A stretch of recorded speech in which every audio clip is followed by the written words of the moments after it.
Hey, how's it going? Today we're talking with Stephanie Tsai, one of the inaugural members of the Train with Runners World program. So let's get right to it.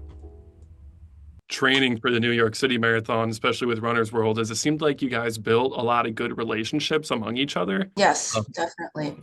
I was Um, told a little bit that you guys might have kept in contact. Is there any? yeah, no, so we still have a group chat that we keep open and we um, keep in touch with each other. We kind of share all of our, upcoming races and successes and, major events and share our races. We track each other when we're running. We congratulate each other. We share photos, before, during, after, whatever. And it's nice. Yeah, with the people I've spoken to regarding like the Runners World program and all of that, a Hmm. lot of them have mentioned that's been like a really unsung bonus to it of just the people they've gotten to meet through it and a Hmm. community built around it. I feel like running, especially as an adult, you feel like you're running alone most of the time. So the fact that you can have that camaraderie with Exactly. adults at this age, like especially going through the New York City Marathon, it Hmm. has to be a lot more invigorating to run in that Yes. way. I mean, running is an individual sport, but it doesn't have to be. And, it's nice to be able to share it with others, to have,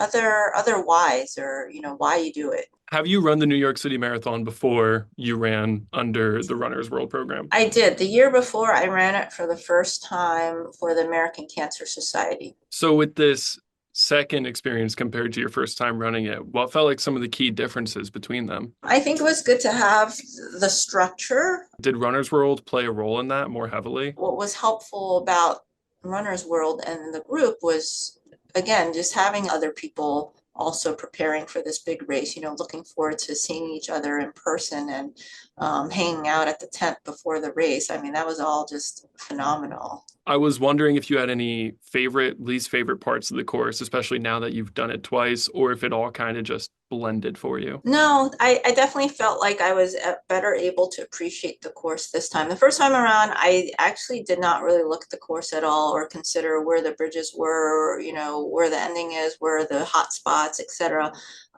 It was just kind of getting through it. But I think it was helpful to have the Runners World Support because they did talk about the bridges, the course, I love the start. I love the Verrazano Bridge, actually. I think it's just beautiful. You're spread out. Yes, you go uphill for basically really a mile before, and then you go down for a mile. I guess it is really that long, but you feel good and the view is amazing. So you don't even think about that hill. Certainly the finish in Central Park. I mean, there's nothing like it. It's what I actually love is how spectator friendly it is for people who are trying to see people close at the end because Chicago is obviously my home now for the past decade, and I'm very comfortable with the course here. I live actually 400 meters from the finish line.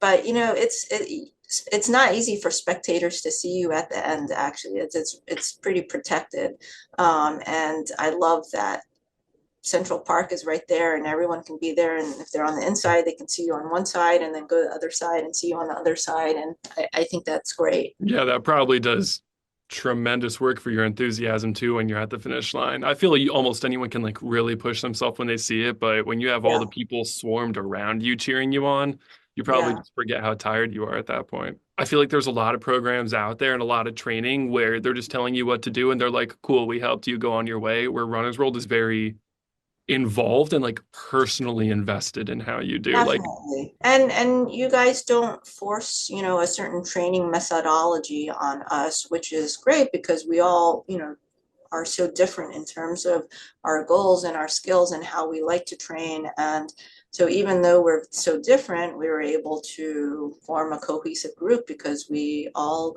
share enough that, we enjoy each other's company and sharing each other's experiences. So I think I've run about 20 marathons at this point. And at some point you got to figure out why are you still doing this? And, what makes you passionate about the next one? And I think that's, really what made New York also that special was to have this experience where I was sharing it with this other group of people. It gave a different reason to be passionate about what you're doing and what you're preparing for. when you're in a marathon or a half marathon the whole time, it, people can enjoy it through and through, but when you know that there's people you're running with and you know they're ahead of you, they're behind you, and you're going to see Yes. those people that you've been training with, I think that adds Yes. a whole new level of motivation that you just don't have alone. Oh, absolutely. Yeah. Even if you are not running together, you're still somehow experiencing it together, which is amazing because you talked about it before, you're gonna talk about it afterwards and you're gonna share, moments. And yeah, that's really one of the best parts I think of running.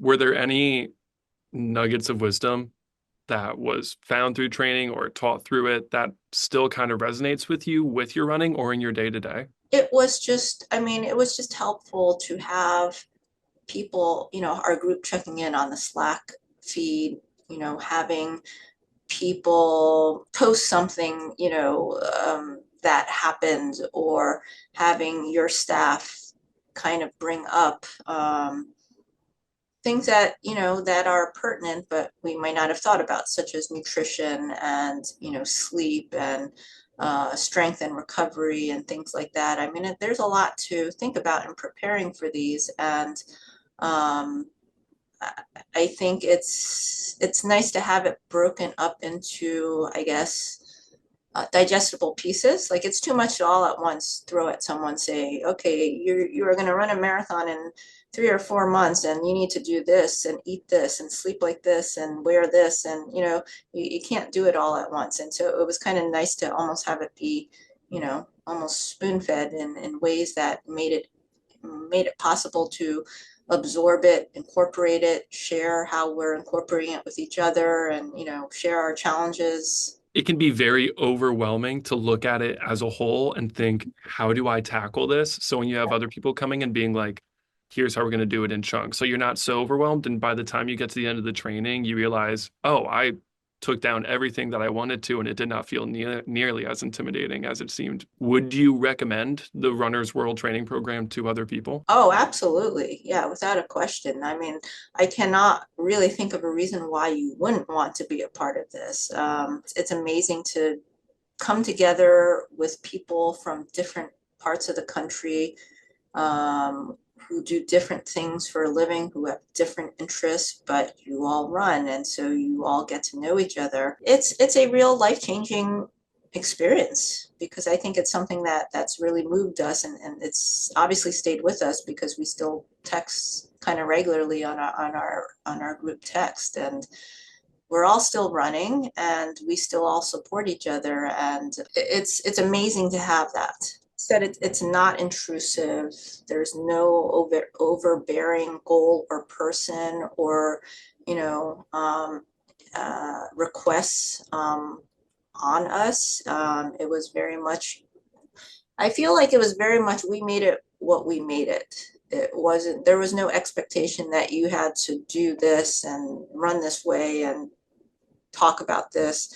I think what was nice is that it was very, we were able to shape it based on what our interests were, and, what kind of personalities we are. Would you have any final advice for anyone going into the New York City Marathon?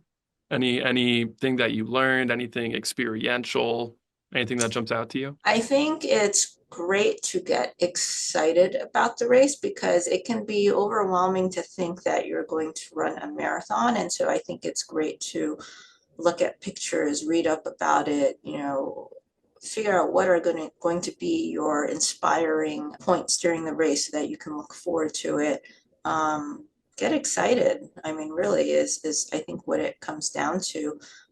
Because otherwise you follow a schedule, and okay, today is week 15, day whatever. Okay, today I'm going to wake up and run this much, and I'm going to do this. And, if you just keep focusing on that, it starts to get a little bit gray. And at some point, everyone's going to get tired and think, I'm tired of training. I don't want to do this anymore. And so that's why I think it is really important to look forward to the race that you're preparing for. And New York certainly needs no introduction. I mean, it is the big city, and there are so many amazing landmarks that you're running across the different boroughs. The spectators, the crowds are incredible. The diversity of the people that you see while you're out there. I mean, I think, don't lose sight of the race and the experience itself, rather than focusing on it's 26.2 miles and I want to run, at this kind of pace. I think, you got to get excited by the experience itself, by the atmosphere. I would agree entirely. I think if you don't have that excitement, it can very quickly turn into lack of motivation, which can turn into falling off your training plan, which can turn into Exactly. you don't do it. You need that excitement to keep you going. So I think that's very Yeah, well said. absolutely. Yeah. I could not believe that I was chosen for this because that's what I tell everyone. I never win anything. I never win the raffles. I never win the lotteries. Well, I don't play the lottery. And so it was amazing. I remember when I got the email saying that I was in, I had to forward it to my friends. I was like, can you read this and see if I'm reading what I think I'm reading? And so yes, they read and they were like, you're running New York again. And it was amazing. That's really Wow. lovely to hear. If it's any consolation, I've like never been the one to guess the beans in the jar to get the thing in Yeah, school, anything like exactly. that. So I get it entirely. It feels Exactly. very like, oh my God, I did it. I didn't do anything, but I did it. I got chosen. Right, yeah. But this year you guys are doing, is it the Marine Corps Marathon? Is that what's Yeah. the for this year? Yeah, I know it's a bucket list marathon for most marathoners. I haven't done it myself, but I know I've been told many times it's a must do. So that's awesome. Yeah. Yeah. Hopefully it goes well. And hopefully we can find another marathon to talk about in the future. Yeah. Okay. All right. Well, thank you so much for your time. I hope you enjoy your Thanks. day.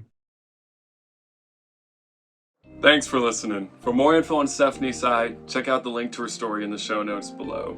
We also have a few exciting opportunities coming up to train with Runner's World. So if you want to get a bib to one of the hottest races of the year, make sure you are a Runner's World Plus member. We have an exciting offer for new subscribers that you can find in the show notes below. So get moving.